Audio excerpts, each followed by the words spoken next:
Besides, these people keep you on your toes. Yeah, good. I mean, any questions that come up, I, totally can take the questions as they come so we don't forget them. I'm okay with that too. Kind of keeps me engaged too. Yeah.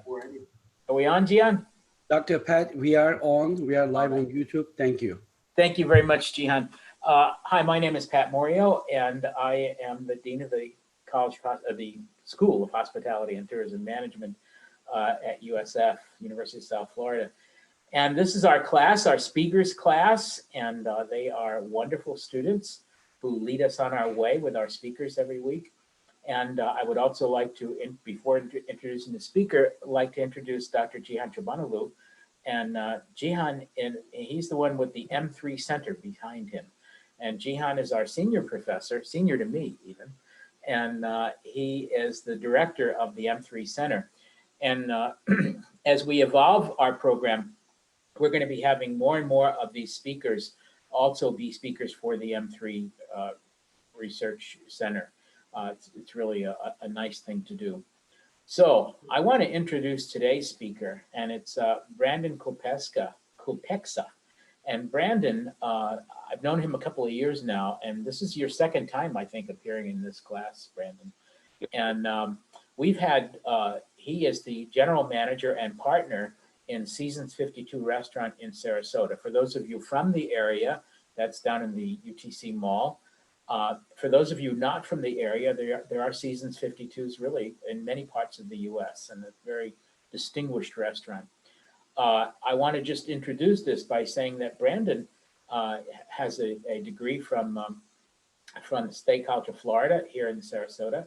He worked for the Ritz-Carlton organization for several years, and now he's been both a manager and partner at Seasons 52.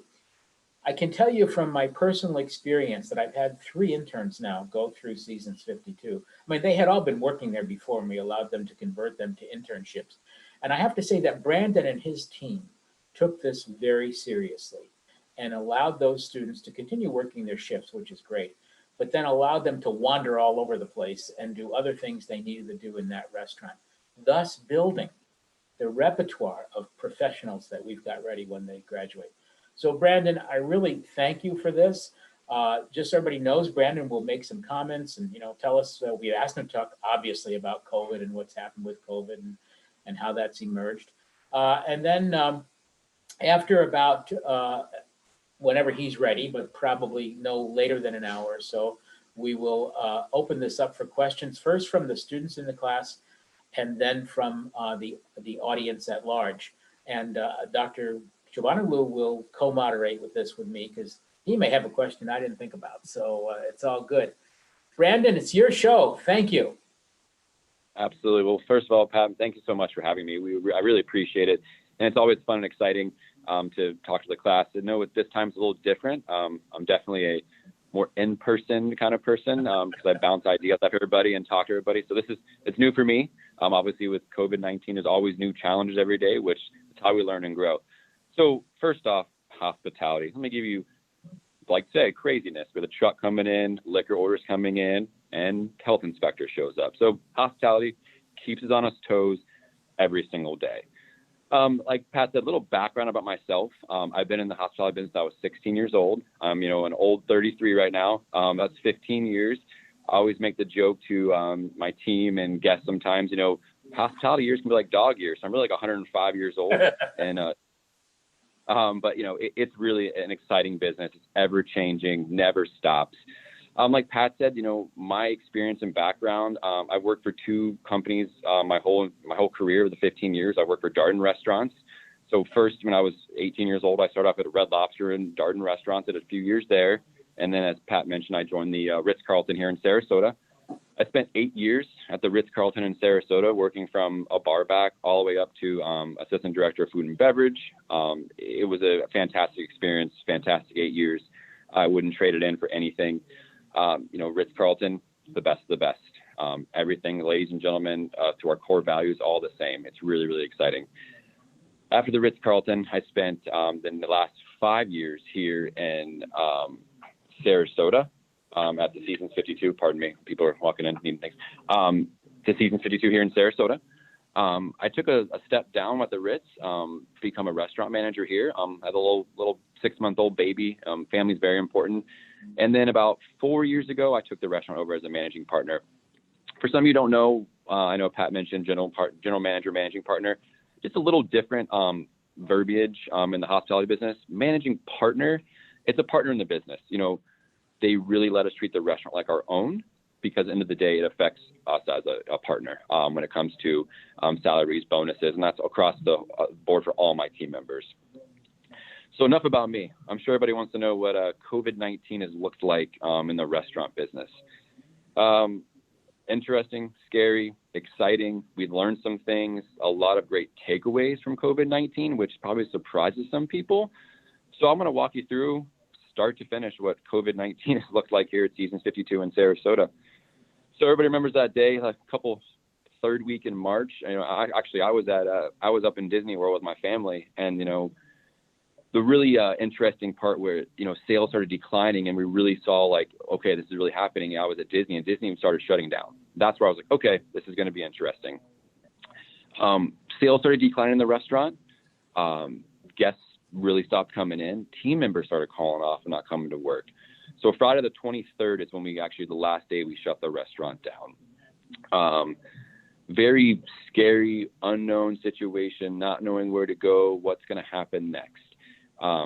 Phone calls from team members, phone call from regulars, phone call from guests. You know, it was a very unknown situation. Closing the restaurant, I've closed the restaurant before due to some hurricanes, but this one was a little different. You know, there was a very unknown moving forward from this. I would say the most interesting part was that next Saturday morning, my team, all managers, all 6 of us walked in the building. And that was it. You know, we didn't know where to go from there. Like I said, scared, nervous, you know, what to do next. I'll tell you, we work for a massive corporation called Darden Restaurants. We have over 1,900 restaurants in our portfolio. So we had a lot of information started coming our way very, very, very fast. So the start of the shutdown, let's talk about that. You know, we were in the building, empty restaurant, what to do next. So we got a takeout menu from our corporate team, which was, you know, about 25 to 30% what our menu would normally be. The scary part for us, though, nobody knew us for takeout. Nobody. And a lot of restaurants went through that. You know, in some of our portfolio brands, Olive Gardens, the Longhorns, we're known for takeout. But Seasons 52, I maybe did $150 in takeout a day. Maybe. So it was definitely like at the unknown that we were going to be moving forward. So I'm just reading off my notes a little bit. So the next part about that is team members. You know, we had to call and personally furlough. I had 98 team members on my staff that day. So 6 managers back in the building, and that was it. We did it all. So, you know, personally calling 96 team members and letting them know right now, we don't know what the future holds. You're on furlough. The great part about our company, we paid them 3 weeks of furlough pay, 50% pay, which is fantastic. But it was the unknown for them. It was unknown for us. That was the scariest part. Changing the menu.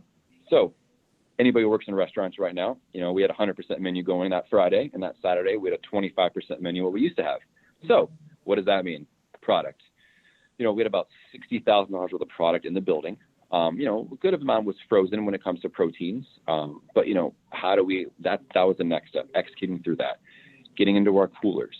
Things that wasn't going to make it, we didn't know, 3 weeks, 2 weeks, we don't know how long it's going to last. So we were saying if it's 2 weeks out, it's not going to make it, let's toss it. So the first few days were just cleaning out the restaurant, cleaning out the wine that was open, cleaning out all the food that was open, packaged food, all that stuff just really went into that. It was about a $60,000 loss between wine and food instantly when it started off. So big hit to the bottom line right there. You know, the eerie part was closing the restaurant in 5 years that I've been here. You know, it was just sitting there as a team, not knowing what was next.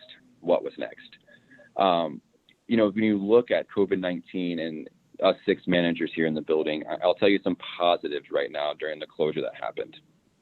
We wasted a lot of money on labor. I know it sounds crazy that I'm saying that, but when you look at now what we're executing with, there was a lot of rocks that weren't turned over that we've saved on. The next thing is the platforms that we've created while we were closed has really helped our business. So everybody's like, well, how would it help COVID-19? So now we have online ordering, which we never had as a brand, ever as a platform. It's just never, it's one of those things that like, oh, we'll get to it, but it wasn't necessary then. But now it's a necessity. Like I said, labor saving, oh my goodness. You would not believe what that we've created and what we came up with during the COVID-19 shutdown. Product usage, the cross-utilization that the chefs have come together with as our corporate team to cross-utilize our product and get less SKUs, as we call in the restaurant. We're down to 4 pages when we used to have 12 pages of SKUs in the restaurant, cross-utilization. It's been a fantastic overlook. You know, a lot of things happened in the shutdown too that we never thought we'd ever done, right? You had to fight for every single dollar. And before, my restaurant would do $150,000, $160,000 a week, like it was nothing. And I was fighting for $7,000 a week, fighting out at Target parking lots, at Walmart parking lots, trying to go into buildings. I will tell you, you would try to walk into a building and people would like hide from you because they didn't want you to come in because nobody knew what was going on. So you had to fight for every single dollar. $10 was like $100, and $100 was like $1,000 to what it used to be. So it was a fight to keep everything you can and get everything you can in the building. We fought so hard when it comes to, we started doing delivery service. We started driving our own personal vehicles. We had a drive to the Ritz-Carlton Beach Club every once a day. And if they wanted to order, we drive 45 minutes each way just to get to secure that sale. It was a very, very interesting fight. Every morning, we'd have about an hour. Our team would come in, me and the other 5 managers sit down and how to drive sales that day. What can we do? Social media, talking to friends, reaching out to our regulars. You know, we sold alcohol. That was the thing that was allowed to during the COVID-19 shutdown. We opened up our alcohol, opened up our wine to sell to our guests. You know, anything you can do to fight for that sale. And when people weren't in it, it really was like, what do you mean? I mean, everything. Like I said, at $7,000 a week we were doing in takeout business compared to $150,000 a week we were normally doing. Another positive in the shutdown, there's a lot of positives. I know it's really weird to say, but there's been a lot of positives. I had a list of things to do in my little binder here for the past 5 years. And, you know, a lot of things it was kept on put on the back burner. But during those weeks we were shut down, we got so much accomplished because, you know, there's a lot of downtime when you come in, you prep some food, have a little lunch business, and then between 2 and 5:36, you pretty much have downtime. So we got the restaurant in the best shape of its life since it opened in 2000 and we're in 2005. So, or no, 2014. So 6 years now. And it's the little things that people don't realize. Under the booth cleaning. Once you take everything out of the walk-in too, you're like, okay, you thought it was really clean, but you know, deep cleaning, organization. I mean, pressure washing, painting the front of the restaurant, painting the benches. There was so much cleaning that got done during the shutdown. It was amazing. I mean, the restaurant, like I said, was in the most tip-top shape it's ever been. All right, enough post-shutdown, enough shutdown. Let's talk about reopening. That was the most interesting, hardest conquer of my career. And I've redone $1 million restaurants. I've done $1 million pool renovations at the Ritz-Carlton. I've opened hotels in Puerto Rico with the Ritz-Carlton. But reopening this restaurant after COVID-19 was one of the most interesting feats we've ever done. So think about it. You're doing Easter holiday out of the restaurant, takeout to go, huge. So now the Thursday before Mother's Day, you get a phone call saying opening Friday. Okay? Mother's Day, anybody in the hospitality business, is one of our biggest holidays and out of all the restaurant business. I mean, Thanksgiving, Mother's Day, it's the creme of the creme. So that Thursday, we get a call. We're opening on Friday and get ready for Mother's Day. So, excuse me, but Brandon, you got a call from the corporate group. Was that it? Okay. Correct. So, you know, everything that DeSantis said, you know, that's the nice part of being on a corporate restaurant. You know, everything kind of got funneled down to us, how it's supposed to be laid out.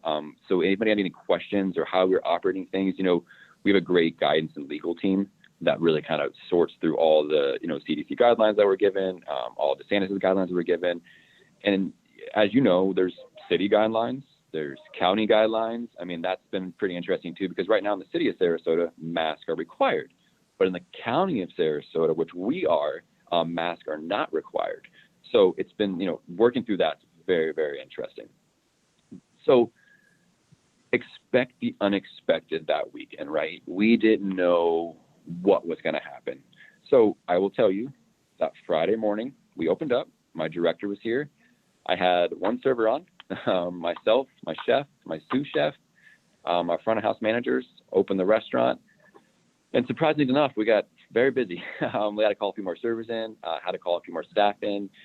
But, you know, it's just that Thursday to Friday, you think about it. So we had to get trucks in because, you remember, we're open with a 70% menu then from a 25% menu. Produce, reorder alcohol, get the staff trained. We had a 35-page book on training our staff. Like what's the steps? How does it look? What's the cleaning procedures? What's the procedures on our service? Because I'll tell you, before, you have a lot of touch points. Pens, you had check presenters. We used to bring our mini indulgences to the table. Spoons, all salt, pepper shakers. I'm sure everybody's dying since this. I mean, you got to ask for a lot of things that used to be a commonly set on the table thing. So, you know, about 35 pages of learning, guiding how to reset and reopen the restaurant. Cleaning procedures, you know, every half an hour, wiping down handrails, restrooms, sinks, any touch point. We have open table iPads. They're wiping those down every 30 minutes. Phones. I mean, the amount of reopening procedures that went into it was very, very, very interesting. So we opened Thursday, had a good lunch, had a decent dinner. Open Saturday, same thing, starting to feel a little bit of vibe. And yeah. What's that? We heard, the last thing we heard was very, very interesting, and then you froze. Are you here? Can you hear me now? Yeah. Okay, perfect. So after that, we've had it was at 50% occupancy, or so 25 at first when we opened up, which, how do you walk through that? How does that look? You know, I'm sure you've opened to restaurants. We've seen a lot of tables roped off, wine glassed off, bottles on the table. You know, we did cook more like a classic approach. We have like a wine bottle, a couple glass on the table, no silverware. But guests were very weary coming back to the restaurant, you know, and they're watching every move we make. I know Pat's been in a restaurant, but a lot of who hasn't been in the restaurant, we have an open kitchen, which has been it's always been a great thing to have. But during COVID-19, I mean, it's very, eyes are on you even more to what you were doing in the open kitchen. Team executes at a very high level, so it wasn't an issue, but it's just, you know, it's an added pressure, added stress 24/7 in the restaurant. Mother's Day, I mean, we opened on Mother's Day. We did 25%. I tell you, it was one of the easiest shifts in my entire life when it comes to Mother's Day. But, you know, it was very disheartening because, you know, guests were scared. Everybody was afraid. You know, so after we kind of got open the next few weeks, we kind of found a groove and learned what's happening, how we're executing, how we operating. But during all that time, too, another big challenge that came up was takeout. We never have really had to do takeout before in the restaurant at the volume that we're used to. So now we have takeout volume and regular volume. So, you know, on an average day, we're doing thousands of dollars in takeout, which is a lot for us. You know, that's about 40 to 50 guests a day, and we weren't set up for that. So that's been another challenge that we had to kind of work through, takeout. So now we are like an Olive Garden or a Longhorn, the whole takeout station. We have takeout printers, bags, silverware, plateware, all that stuff in a certain area so we can function together as a team better and faster. Fast forward to kind of where we are now. It's the hardest part right now, and I don't know if anybody who's into a lot of restaurant, is the unknown. I had the best pulse in our business. We knew what happened, when it was going to happen, how it was going to happen. Every day of the week, we fought a lot with UTC when it comes to the events going on, the back of the mall, when it comes to the circus. We had a very good grip on, you know, business demand constantly. But now there's no rhyme or reason every single day. You know, the only consistent thing we have right now are Friday and Saturday nights. Other than that, we just don't know. We really don't know. And it's hard because, you know, staffing, ordering product. I would tell you 2 Mondays ago, I was serving a 7-table section by myself with the 3 other servers here. We just got busy. But, you know, at this point in this time, we can't turn away anybody or any money because, you know, we have to get back what we can. So that's been the hardest adjustment for us, is really being able to be nimble and be able to make quick actions moving into these every single day. I will tell you right now, we have 41 team members back of 96. So I'm not even close to the 50% mark. So not even quite there yet. And we'll go into that a little bit when it comes to, we talked about labor saving. That has been a huge, huge, interesting piece. So before, I will tell you, we used to have 4 preppers every single day. I run with 1. We used to run 5 line cooks during the day. I run with 3. And at night, we used to run with 8 to 9 line cooks on the Fridays and Saturdays. I run with 5 now with my chef and my executive chef cooking the line with the team members. So like I said, when it comes to that, we've learned a lot how to execute at a super high level with less, which has been really interesting. But, you know, it's also, we want to get back to some normalcy when it comes to that too, to get all of our team members back. It's been some difficult conversations with team members for sure too about, you know, especially this week, because it was obviously Friday, DeSantis just announced back to 100%. But what does that look like? That's been a, you know, hard conversation with our team because, you know, we, you know, still want to imply some social distancing practices.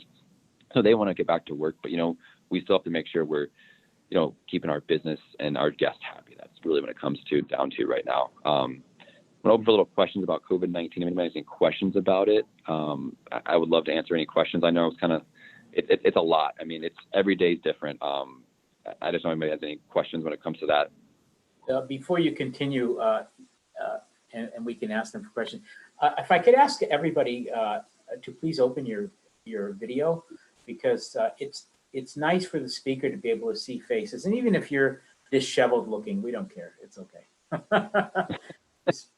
You're in class. It's good. So Akili, if you could open your video, that'd be great. Thank you, Cole. Glad to see you back again too, Cole. We missed you last week. It's good. Thanks, Akilia. Yeah, it's really hard for a speaker to speak to these little black squares. I have a hard time with it, and I do it for a living. So I will tell you, it's so different. I don't want to say it's almost uncomfortable for me to do that, you know, because when in the class setting, that's me, and it's hard to like, you know, see faces and get reactions, and you know, it's different. It's a different world we live in. And in the future, even post-COVID for us, you know, we're probably going to continue doing hybrid courses, but we'll still have somebody in the classroom, one group. Yeah. The group will be on the Teams, on Zoom. So Brandon's going to continue in a minute, but before he does, do any of you have questions on the COVID stuff he's been talking about? Brooke, I see your hand up, Brooke. My question has to deal with takeout. Did you like try to do any promotions or specials to like try to up your sales, or did you just like stick to like a strict menu all the time? So there was a couple different things we did. You know, our corporate team, our corporate chef sent a menu that we're utilizing, and then that went online for online ordering. But we in the restaurant, we did do a lot of daily specials using the social media platforms we had to really try to drive sales. You know, Season 52 is a fresh grill and wine bar, so we wanted to stick to that, really that concept and be true to ourselves. But we didn't always. Some days, you know, we did Philly cheesesteaks for lunchtime. Some days we did a crab Oscar sandwich, crab cakes. I mean, anything we could to really try to drive that. You know, with the takeout platform during takeout only, it's about who you know and your contacts. You know, that was the biggest thing. We do a lot of group dining events here in the past, and which we're kind of getting back into now. So we reached out to all of our contacts that were, you know, wealth management, when it comes to insurance companies, if we could go cater their office, if we cater a function for them. That's kind of how we worked that. And then obviously our friends and family. You know, a lot of people dined with takeout during COVID-19.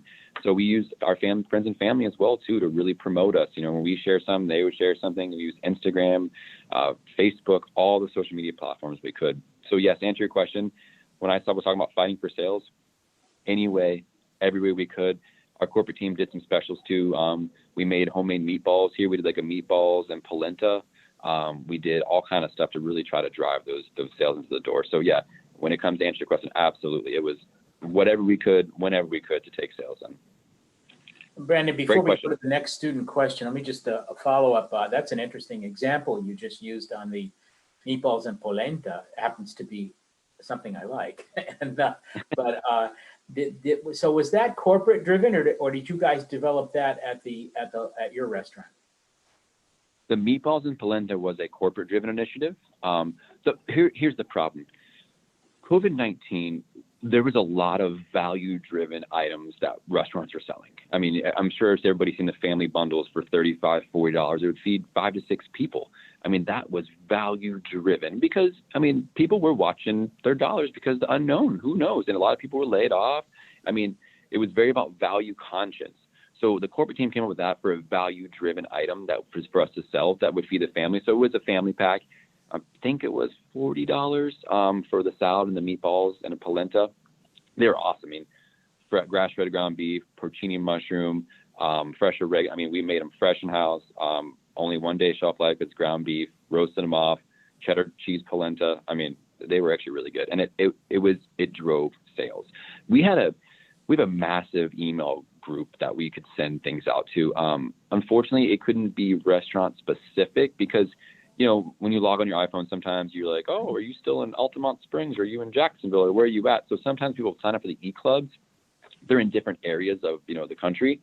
So we couldn't target exactly Sarasota e-club, but we as a company whole, we targeted things that the meatballs, polenta, we talked about to-go wine and flatbread with email blast. So we did everything we could for emailing to get guests into the during takeout.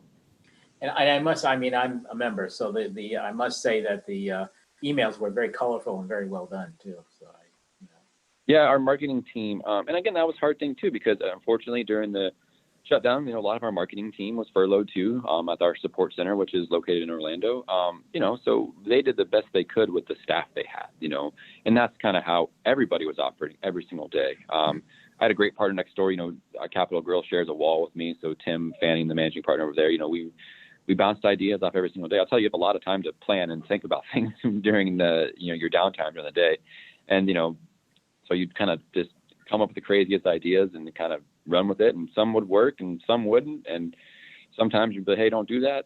And then sometimes you're like, hey, great idea. So, you know, it was really, you know, anything we could to drive sales. what about any of the, so Brandon is asking for questions on COVID related issues. Any of the rest of you have a question? Yes, Paul. I have a question. So I work at a restaurant on Siesta Key, and our restaurant was one of the few places that stayed open during COVID because it's really like open air. You can see in, and you knew we were open because you could see the bartenders in the windows versus all the other places that you would have to like literally open the door and look inside just to see if they were open. So we did really well. And then the day that you were allowed to reopen, we opened all the tables that we could. But our problem is we had a bunch of beach traffic that would order takeout, and then we had our doors open. So our ticket times for the people in the restaurant was kind of struggling because we had so much business going on and we weren't used to doing takeout orders. Did you guys have problems with ticket times when you guys first reopened? And was it a struggle like with the takeout to keep up with everything? Yeah, you know, especially beach traffic, it's a whole different game because, you know, a lot of our beaches, I don't know where you're located, but like, you know, Siesta Key, St. Pete Beach, there was a lot of traffic because there was nothing to do. People were going to the beach. But absolutely, you know, like I said, every day was totally different. We were never known for takeout, and we didn't really know how to execute takeout. Like we could maybe a flatbread for lunch and maybe a couple entrees for dinner. So yeah, definitely struggles, definitely growing pains. You know, and then on top of what you're saying with the takeout, you know, we had the online ordering started happening too, which is a new platform from us. So we didn't even take phone calls. It would just start like showing up on we have this thing called KDS. It's all of our tickets are on a computer screen, which is kind of cool. So there's no ticket loss. Everything's digitalized. So we call it the battle station up front, a big old 20-inch monitor on each side for all of our tickets. And then each line cook has an area of all 5 stations have their own computer monitor too. So yeah, big struggles when it comes to takeout and dining services because you don't know. And when people start ordering online, you know, 15 orders in an hour plus your normal guest, yeah, definitely felt a little pressure there. But, you know, working through it, and like I said, setting up the to-go station, getting more ability to execute at a higher level. One of the big things is takeout boxes online. We would never have takeout boxes on the line side. You know, they would call for a box, give it to them. So now each station has their own dedicated takeout area because, you know, for boxing everything up, getting everything ready to go. So yeah, definitely a struggle. I know your restaurant had a rough time, but yeah, I would say all restaurants across all brands really had to kind of adjust to that because takeout only was pretty simple, but takeout addition to our regular dining was a lot harder of a struggle. It took a couple of weeks to get going, but now I feel like we're back to our standard level of takeout. Great question. Yeah, Brandon, just as a follow-up to Bo's question, so you say that you eventually added takeout, what's needed to do takeout at every station, did you say?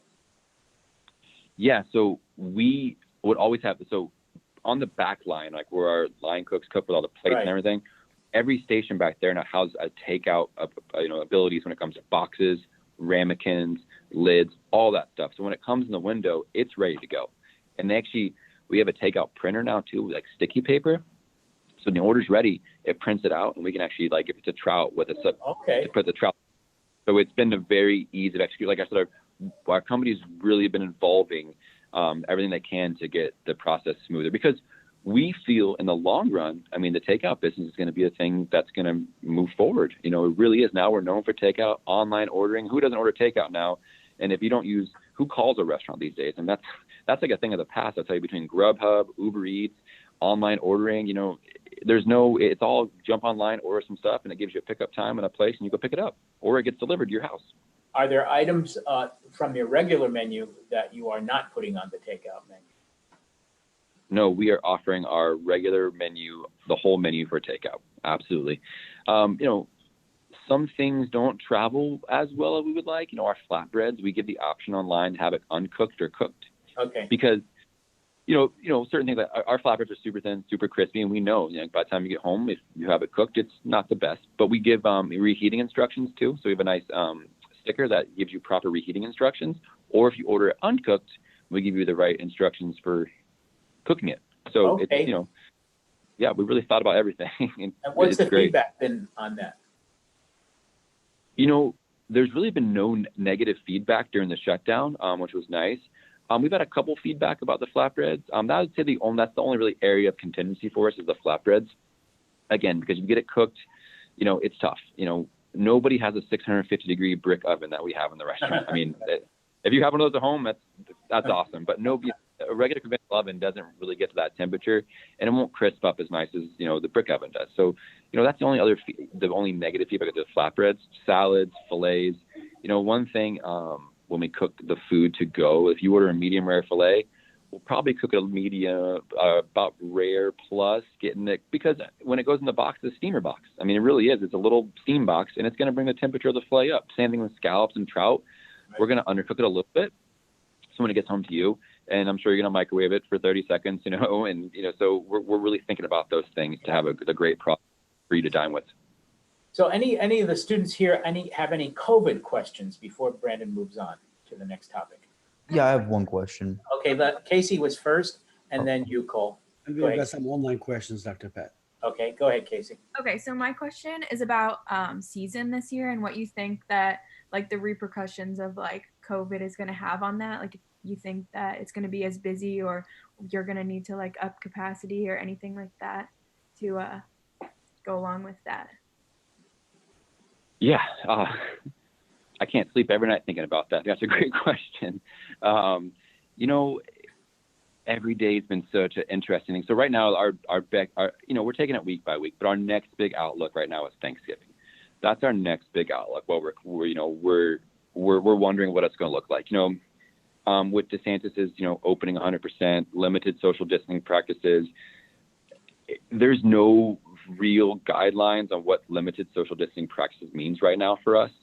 So we're slowly opening the restaurant up. Our patio is back to full strength right now, which is open air. So that makes a big difference. Our bar top is back to full strength right now. We're really trying to keep a couple chairs in between everybody still, but we're really trying to get some normalcy back in the restaurant, I would say.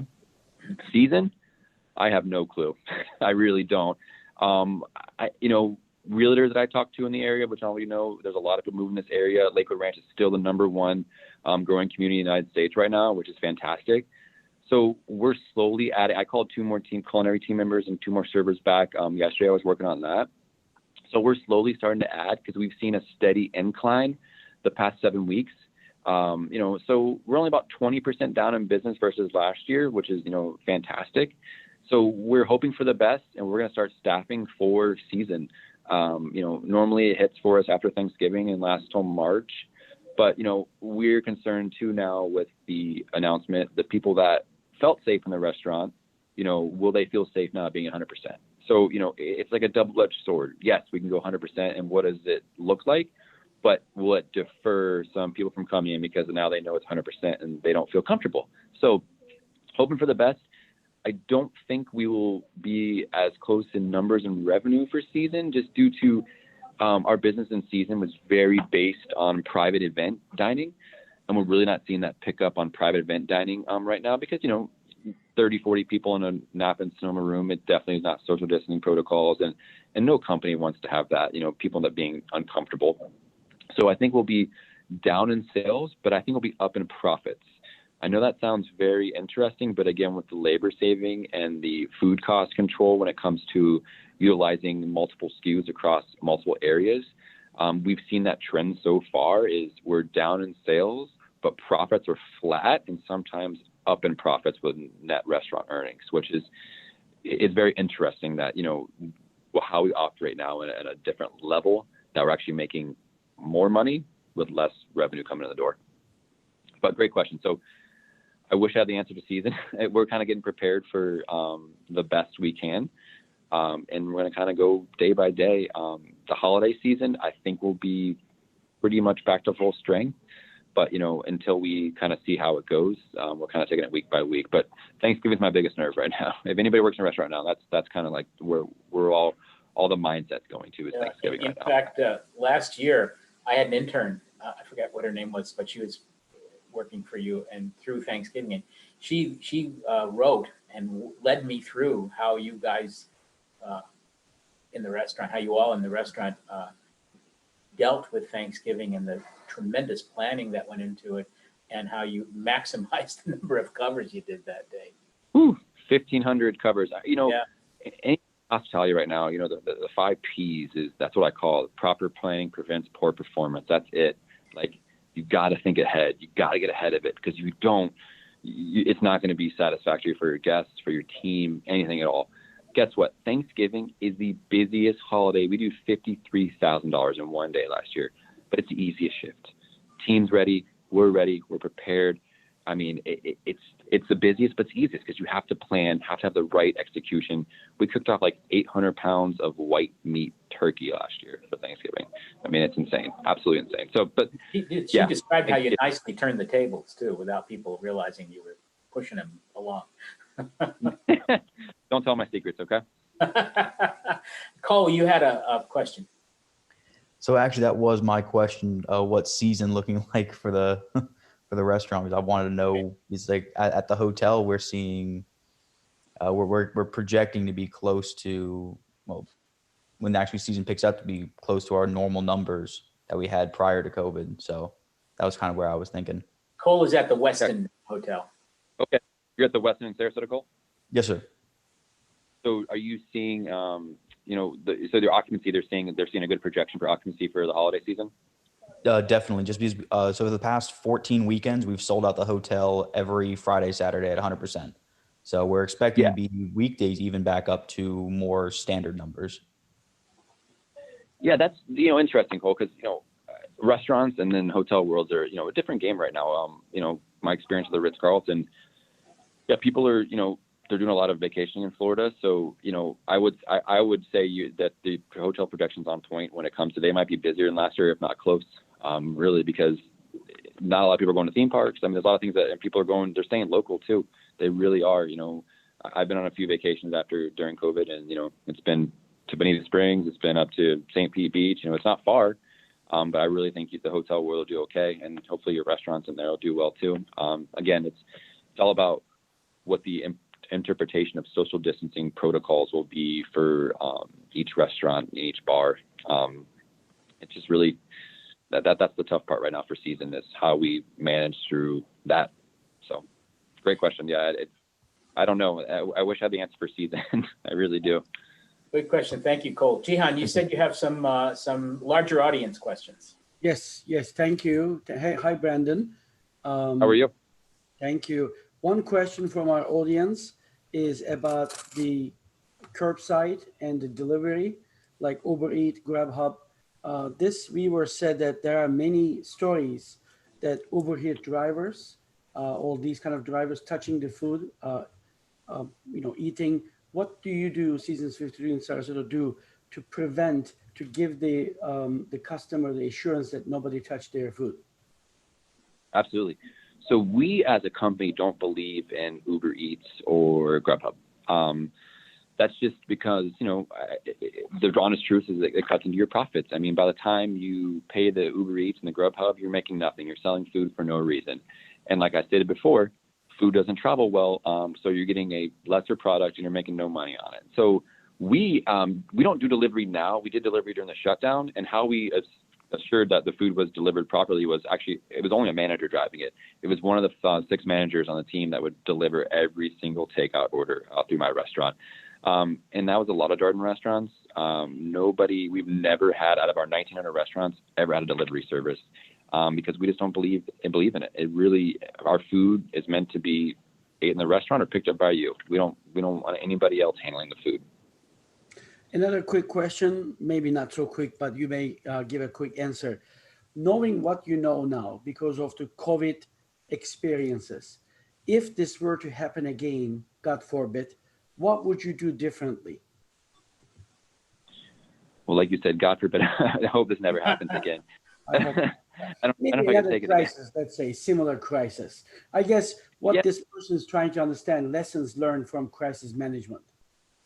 Yeah, like I said, lessons learned. There's a lot of great takeaways from it. That was the interesting part. You got to find the good in everything, right?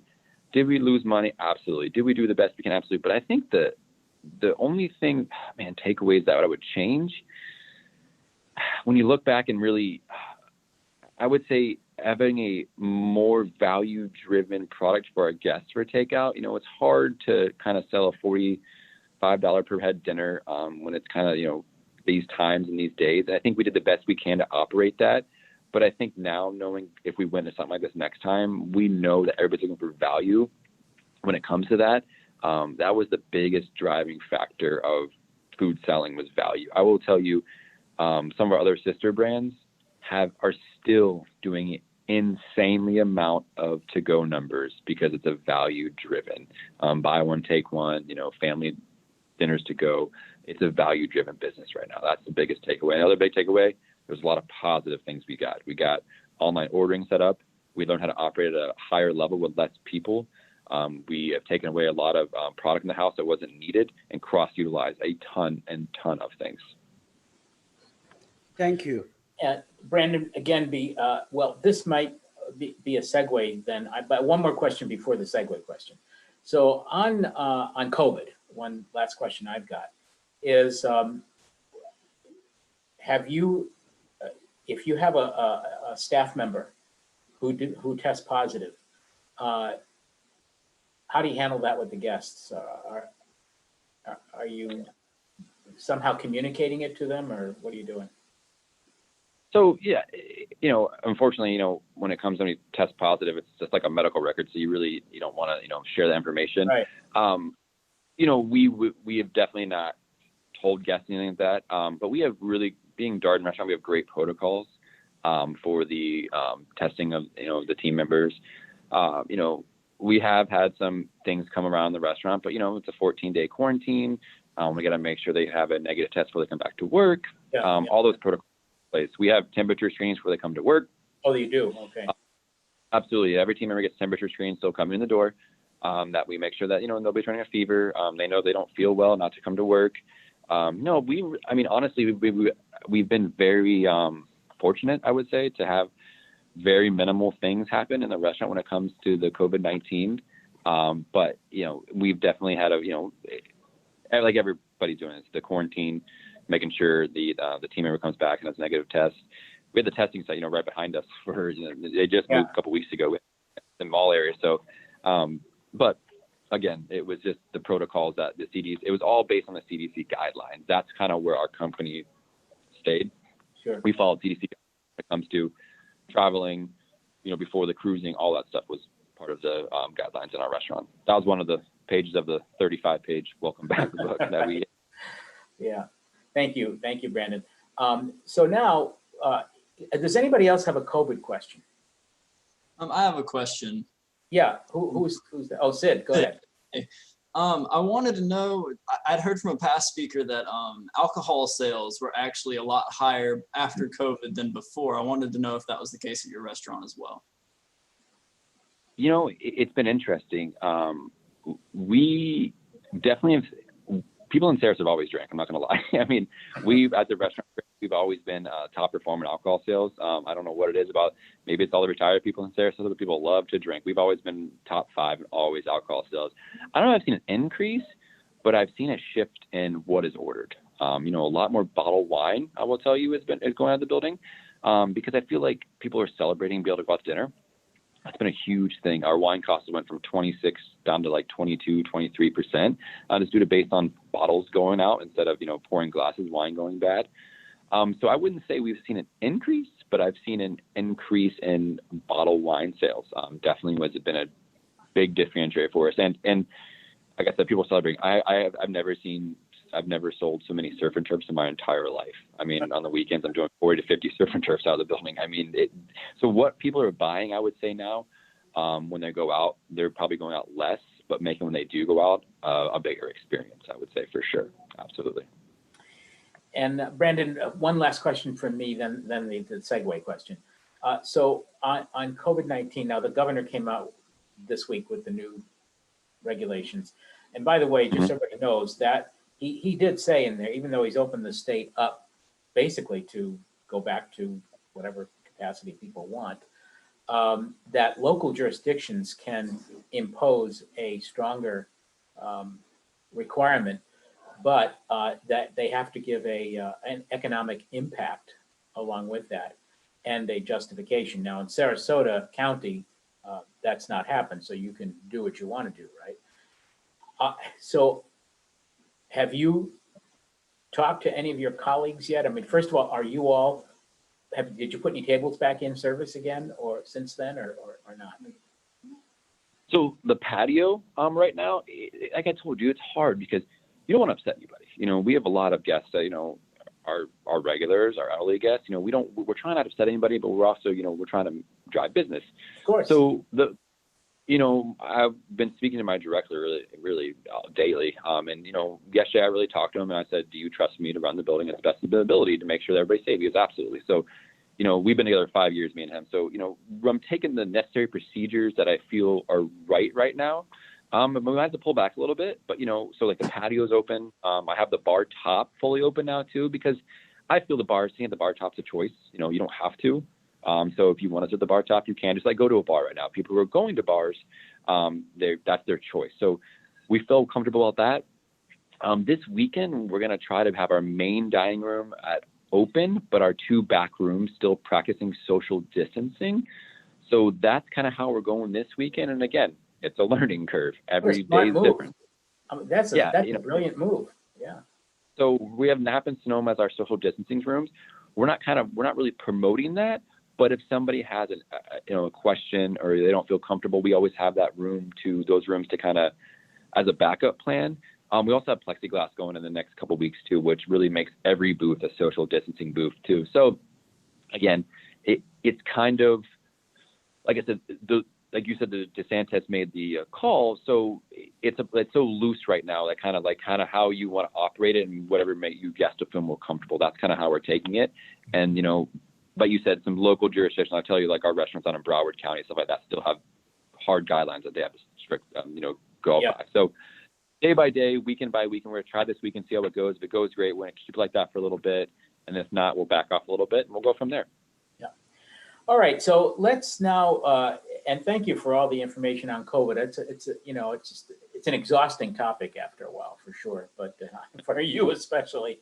But let's just move beyond that now and talk about, your restaurant in general, other terms. Talk about students may have questions about their own careers and what the opportunities are. But I'll segue, Brandon, and so you can continue. You talked about cross utilization, really, which in a way implies menu re-engineering your menus, right? So that, and Correct. just so the students know who don't, who haven't had the restaurant courses yet, I think we have 2 students in here who are not majors. This has to do with the number of items, different items on the menu, and which causes a larger storage inventory problem.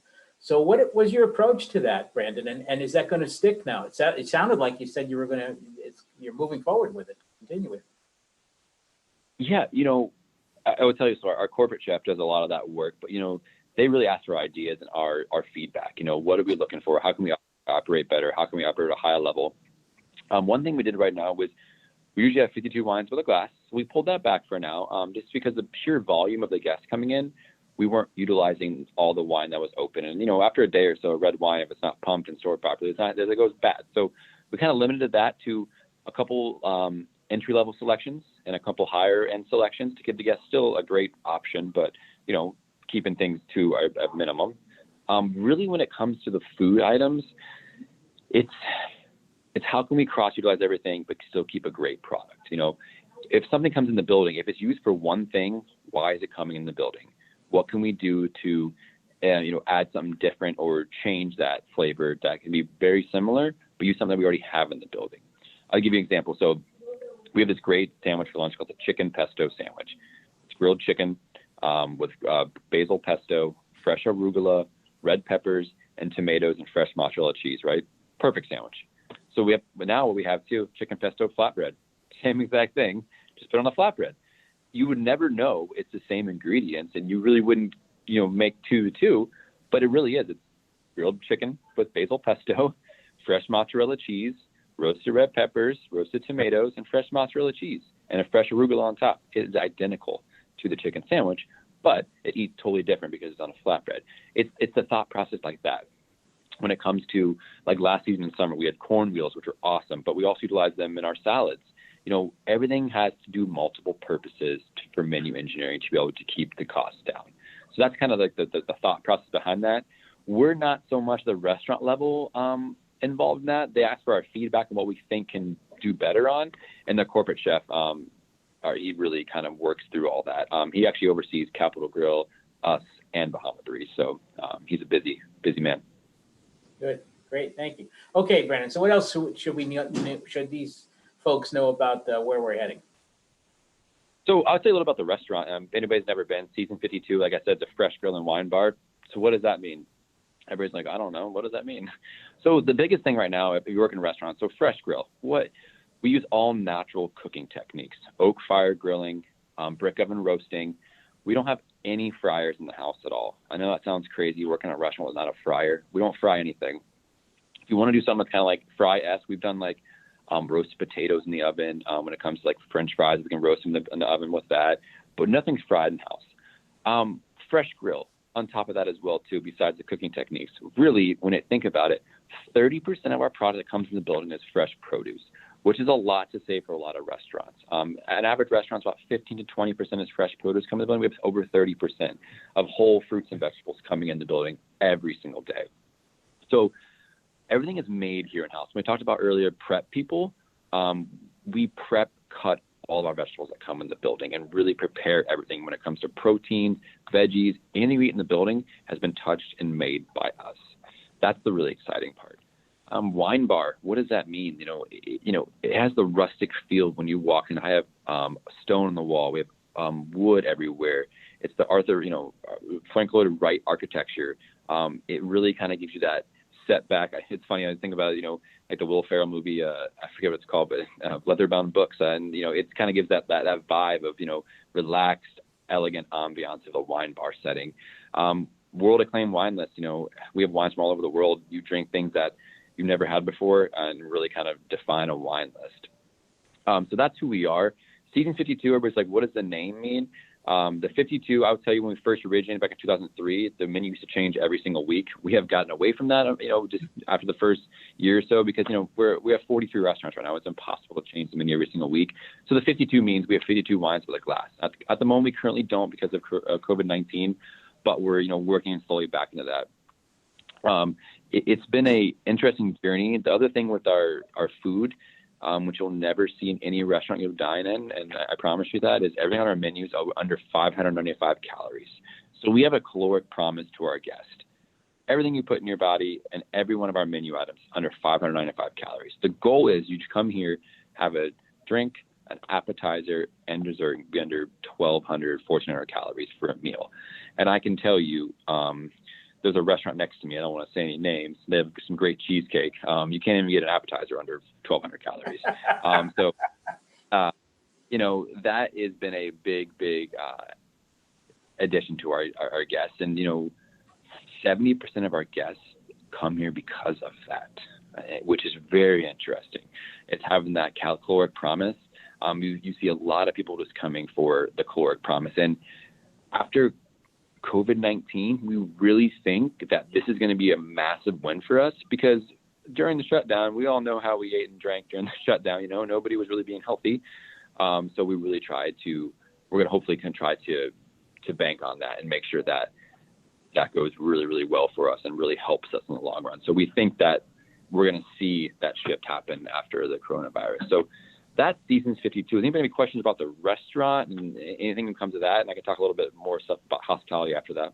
Yeah, let me just amplify a little bit on Seasons 52 from a guest perspective. The first time I ate one was many years ago. When did the first ones start? Brandon, was 2000. Again, one more time. 2003.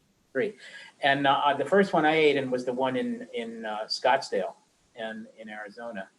And I was just blown away by the whole concept. And then, of course, now every time I go to a city, that's what I try to do. And then when we moved here 5 years ago, you know, I was so glad that it was here. And the two big reasons for my wife and me to go there, three reasons. One is the service is always spectacular in this restaurant. So Brandon talks about service training, and I'm lucky because I get to read internship reports, and so I see the reality, and it's true, and they spend a lot of time and money on this. But I'll go in there and you know, I'll mix and match. Sometimes I'll just order a bunch of appetizers and that's my dinner because I'll add the calories up. Each item on the menu has the calories listed. And sometimes I tell myself they're probably overstating some of the calories, so I can get a little carried away, and it's okay. I'm just kidding, but the menu is very eclectic. But as Brandon said, it's really a very healthy menu. But the other thing is, you mentioned Frank Lloyd Wright, Brandon, and that style of architecture happens to appeal to me. And I don't know, for any of you who are not familiar with Frank Lloyd Wright's work, it's a lot of horizontal lines and mixtures of different surfaces and stuff. Really cool. And his whole school of architecture is still, you know, very, very much in existence. I was so impressed with it that before our cafe and lab expansion got put on hold, I had told our designers to go to Brandon's restaurant and they wanted to know what we wanted to do for interiors. I said, well, I can't afford to spend what they spend, but if you can find faux versions, his stuff is all real in there, but if you can find faux versions of it, we'd like it to look like that. So Brandon, I just wanted to get these students to get a little feel for this beyond what you have described from a guest perspective.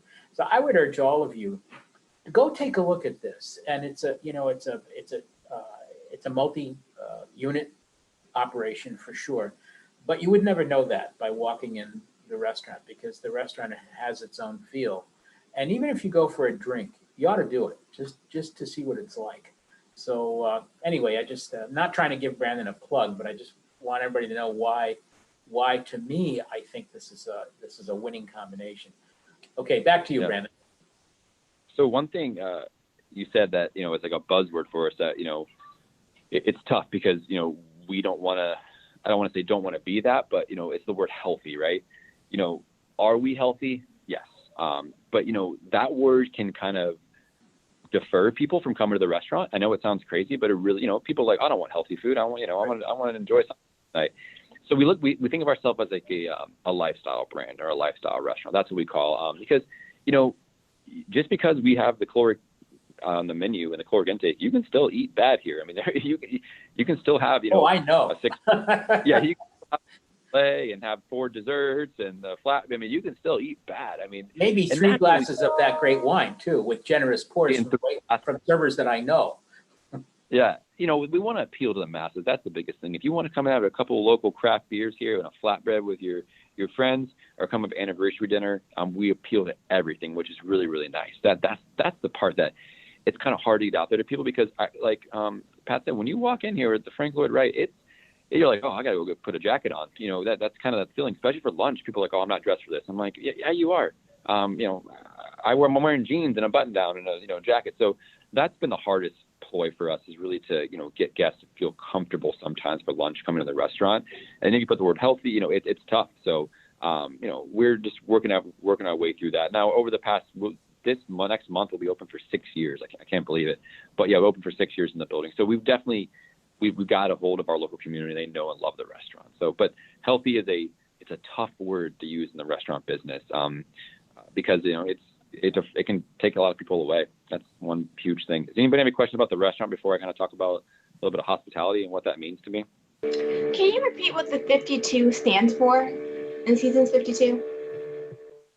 So it's 52 wines by the glass that we offer. Currently not, because of COVID-19, but normally we will have over 52 wines by the glass offered in the building. Thank you. You're welcome. Yeah, go ahead, Brandon. I think they're done with that section of the question. Perfect. So, I want to talk about hospitality, and the thing that people have a hard time understanding is, like Pat said, when it comes to service, it begins with your team, hospitality and culture. So when it comes to the hospitality, I'll tell you one thing that's super important to me, and it'll never change, is the hospitality within my team and the culture within my team. Because if your team's not happy and you don't have a culture in your building, your guests are never going to be happy. Every day my management team and I walk in the building, we say hi to every single team member. That's huge to me. Every day I leave, I say goodbye to every team member. I really personally go and touch every single person, because they mean something to me. They really do. At the end of the day, without the team members, I can't operate my restaurant. That's a huge piece of the puzzle. Hospitality too, it's that training too Pat was talking about. Every team member I hire it's $3,000 even get you through training when it comes to onboarding process. It's personalized. That's the biggest thing. Every day my team members walk in for orientation. If a new team member, your name tag is there. It's ready. All your uniforms there, ready to go. You feel like, okay, this place is welcoming me. They have to know what's going on. And every step of the process too, myself, my chef, we sit down and work through the process with you too, to make sure that you're understanding everything. If you have any questions, what can we move forward? And even after training, it's a constant development and constant training. We talk about pre-shifts every single day. What's the special? What's going on? What service standard we're going to focus on today? What's the wine of the day? Let's drink some wine. Let's talk about it. It's never ending. I'll tell you, it's one of our, I don't know if anyone worked with the Ritz-Carlton, it was one of our core values of the Ritz back in the day. It's never stop learning and growing. And that was number 8, because it's a figure 8. But that's the key to hospitality. It's never stop learning and growing. Hospitality too, the guests want to talk to you. That's it. The guests, it's before COVID-19, I called myself the mayor. I just walk around, talk to people, kiss babies, shake hands. It's funny, but now it's a whole different game. And especially with the mask on, this in hospitality, it's so hard. They see no facial recognitions. You got to use inflection in your voice. You have to show that you really care, and in different ways. Like, nobody sees you smile. I'll tell you, if my regulars are here and they're, I know who they are. I'll take one side of my mask off just to kind of, they can see my face and really see, it's so hard right now. Hospitality too, I hate, it's funny that people have a hard time understanding, but it's very hard to teach hospitality. And people don't agree with me sometimes with that, but it's something you have in you, and it's a business. It's like, if you're a plumber, you learn a trade and to skill be a plumber. Hospitality, it's one of those skills that it's kind of instilled in you and you have forever. It's that uncompromising levels of the guest needs that always come first. You should have the guest needs in front of you before they even ask for it. And what does that mean? How does that look? we talk about it daily with the team. You know, if a guest orders a steak, the simple steps is obviously bring a steak knife. But, you know, if the guest is starting to drink the water down, just immediately go get another water, go get another soda. You don't have to ask. It's the anticipation of the needs before the guest even needs it. That's really where it starts stepping up to hospitality. Anybody have a question about hospitality? Like, I'm sorry, I'm just kind of like, you know, shooting across what, you know, I do in the restaurant, but it's just such a different world right now. And it's so hard to get hospitality out there right now than it was before. The mask has been very, very, very difficult. Interactions, and I'll tell you, talking to guests with a mask on, no, it's tough. You got to get closer. You have to kind of direct your voice in a certain way, use certain dialect. You know, you got to be very project. It's tough.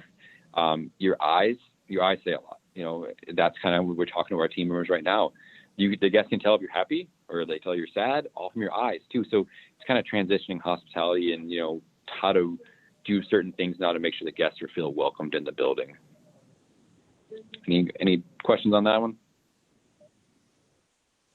Good. Dion, anything from the audience? No, probably not. Brandon, I guess I would like to follow up and ask you. This is a really tough question, and I understand that, but I'll tell you one we are grappling with, and that is, how do we communicate to people like the people you see in front of you in this class, who are really smart people, and otherwise they wouldn't be at USF, and who, you know, are banking on a career, so they're already in it. And the folks in front of you, I don't know, some of you, how many of you are seniors? Raise your hand. How many seniors do we have? Okay. And I guess everybody else is underclassmen. What do we tell these people? And what do we tell people who are thinking of coming into hospitality? You know, because our enrollments we have a challenge with them right now, certainly in hospitality, because people are not sure. Now, the good news for us is we're opening up in Tampa as well, which is a huge market for us. But it's the same issue, what's the future hold for hospitality? Why should I go and make a profession out of hospitality? Well, the first thing with hospitality, you have to love it. Like I said before, it's something that you got to love. You know, and when I really look at it, and, you know, I've been in the business for 15 years, there's two things that are always be consistent, I would say, is medical careers and hospitality careers. I know it sounds interesting, but I really think so. People always have to get health, right? You know, my wife's a nurse. They're always going to be busy, whether it's virtual one day or robots helping out. Yep. You know, it's always going to. And the sixth thing is hospitality. I mean, that's it. That's the second thing. Hospitality is always going to be there. And when it's not even restaurants. You think about hospitality, Walt Disney World, Busch Gardens, hotels. I mean, hospitality management is such a broad area that you can go across the board. And even when it comes to, like, let's say you're, you know, I have a really good colleague and a friend that works at Ford, right? He doesn't sell cars. He's a hospitality manager, but guess what? He's the customer service representative for the entire Sarasota Ford. Hospitality, right? That's right. What he does. So there's so many different avenues when it comes to hospitality, but I really, in my heart of hearts, there'll always be hospitality because people love to go out and dine. That's always going to be a thing. I never see that going away. It's camaraderie. Think about years ago, in, you know, 1900, people used to go to people's houses. They would come together, they would eat. It's a social thing that we do as a human being. Vacations. Every vacation you go on is what? It's all about hospitality. Whether you're cruising, hotel, you're going to a theme park, you know, it's all about hospitality. I really think that it's never going to go anywhere. I would have a hard time seeing one day not having hospitality as a part of our everyday life, because you think everything you do now with your family and friends, it's a social interaction, and hospitality is a social interaction. When it comes to COVID-19, they're talking about people being depressed, and it's not having the social interaction. That's what hospitality is all about. You go out to restaurants, to hotels. It's all about letting loose, enjoying yourself. So I really feel like hospitality will always be a part. Now, In my 15 years, hospitality has changed and it's ever so changing. So as a hospitality manager, you always have to be nimble and be able to take on that change. There is one thing about consistent with hospitality is it's never consistent, ever, no matter what. Even before coronavirus, it's never consistent. Things are changing. People are changing when it comes to allergies and, menu things that changing, or, what we can and can't eat, what's better, what's worse for us. That's always evolving, always changing. So it's never been consistent, but in my heart of hearts, Pat, feel like it's always going to be a part of our culture and of human beings. I really do. So you all hear Brandon. So the future, do we have an issue right now? We will now and for a few more months, but that's not going to last. And think about that. And as you talk to your friends who are thinking about getting into our profession, share that with them. And by the way, you made a very good comment, Brandon, about your friend who's at Ford and taking care of people hospitably. I know my car dealer, they do the same thing. And hospitals are really getting big. You don't go to a hospital because you really want to have a vacation. You go to a hospital because you've got an issue. But hospitals are pushing on this whole notion of hospitality while you're in there and guest services. So I think the good news for us, as Brandon just illustrated, is that you get two things. You get a very good business education, which is terrific, accounting, marketing, all that stuff. You get a professional education with operations, both restaurant and hotel. But the big one is you get a service education and to talk about what steps of service are and how to manage service. So I really appreciate those words, Brandon. Jihan, anything else from our audience at large that we have 2 minutes left? No, Dr. Pat, everything is good. I just want to tell Brandon that I agree with him that hospitality heart should be inside you. It's something that you cannot teach. So, but also that I'm very happy to hear one of the, managing partners and hospitality executive to tell us that hospitality is here to stay, even though it's having some problems, but it will come back as soon as this thing is over. Actually, to be honest, I just recently visited Universal with my family, and I see that they adapt. So people adapt, even though it may be in different forms that people are going to adopt, and somehow they are going to still dine, socially interact, and all that stuff. So Brandon, thank you so much. I know how busy you are. This means a lot to us that you took not just time with us today, but thoughtful time with us today. And I appreciate it. Everybody open your microphones now. Everybody open your mics. Open them up. Let's give them a big hand. Thank you. Thank you, Brandon. And I'll be talking to you soon.